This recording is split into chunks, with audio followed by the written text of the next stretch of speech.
భోగాపురంలో విమానాల ల్యాండింగ్తో ఉత్తరాంధ్ర రూపురేఖలు మారబోతున్నాయని కేంద్ర మంత్రి రామ్మోహన్ నాయుడు అన్నారు. గతంలో ఉత్తరాంధ్రలో ప్రాజెక్టులు మొదలు పెట్టడమే కానీ ఎప్పటికి పూర్తవుతాయో తెలియని పరిస్థితి ఉండేదన్నారు. చంద్రబాబు నేతృత్వంలోని కూటమి ప్రభుత్వ సహకారంతో భోగాపురం విమానాశ్రయ పనులు యుద్ధ ప్రాతిపదికన పూర్తి చేస్తున్నట్లు చెప్పారు.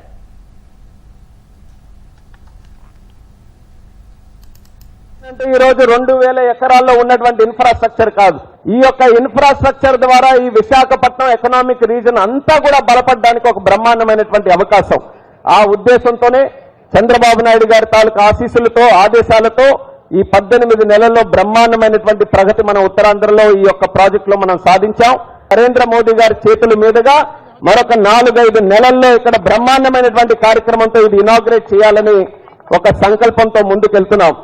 టెస్ట్ ఫ్లైట్ ఈరోజు చూశారు, మీ కళ్ళ ముందే మీరు ల్యాండ్ అయ్యారు. ఈ యొక్క టెస్ట్ ఫ్లైట్ ల్యాండ్ అయిందనంటే దీనికి సంకేతం ఏంటంటే కీలకమైనటువంటి ఎయిర్పోర్ట్ కి సంబంధించి కీలకమైనటువంటి అంశాలు ఏవైతే ఉన్నాయో అవన్నీ కూడా పూర్తి చేసుకున్నామని. టెస్ట్ ఫ్లైట్ ల్యాండ్ అవ్వాలంటే చాలా 1,00,000 అవన్నీ చెక్ లిస్టులు అన్ని కూడా టిక్కులు పెట్టుకోవాలి. అవన్నీ జరిగితే గానీ ఫ్లైట్ ల్యాండ్ అవడానికి ఇక్కడ లేదు.